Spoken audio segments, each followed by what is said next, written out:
Queer and trans people are in every single community that makes us up. They're in Asian communities, Latinx communities, they're in the business world, they're in the athletic world, they're in the medical field.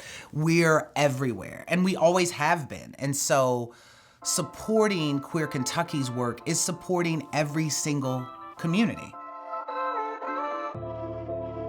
Queerness, to me, it's about more than just like your sexual orientation or your gender identity. It's about, feeling at liberty to mess with the rules, live life on your terms, and that's just really a beautiful, creative thing.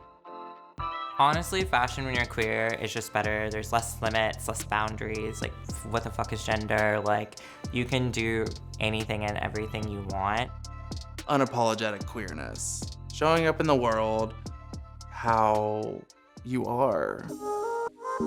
Queer Kentucky is an LGBTQ storytelling platform curated for queer people by queer people. I write the Bussy Beat, which is a sex/humor column for Queer Kentucky. With my platform that Spencer has let me have, I don't have to censor myself, I don't have to change anything I'm saying. The fact that a young person, a young queer person, non-binary person, can go to Queer Kentucky's website to read about themselves, to see themselves, that type of reflection is so important for minoritized and marginalized people. Their main interest and main goal is to enlighten, to empower, and to liberate.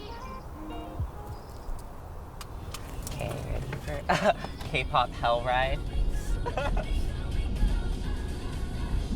Queer Kentucky supporting young queer and trans folk, supporting grown queer and trans folk, supporting LGBTQ communities here and across the state is so vital and important because it literally is saving people's lives, saving their physical, emotional, and psychological lives. Being able to see another trans person stand up, claim their identity, share their story, makes a person feel seen and valid and like it's worth continuing on. We also have a diversity, equity, and inclusion arm of Queer Kentucky. We teach people how to be more inclusive towards LGBT people in the workplace and in general.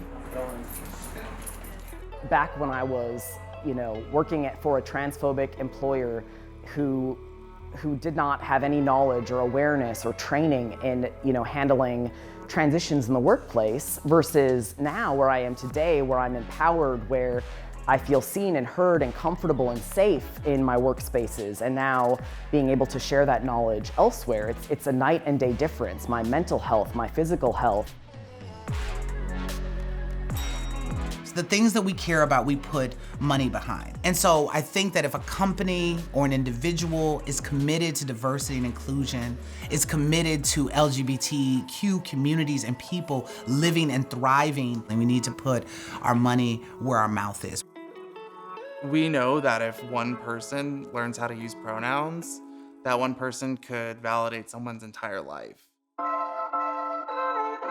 If I can help one trans person live a better life or continue to live their life, that's really the point of it. I think in being queer, it's the community, the friends who meet along the way. And I think Queer Kentucky can act as an affirming family for people who are coming out. Queer Kentucky is really navigating and charting spaces to make it easier on younger generations, where they don't have to take up the same fight generation after generation and know that who they are is not wrong.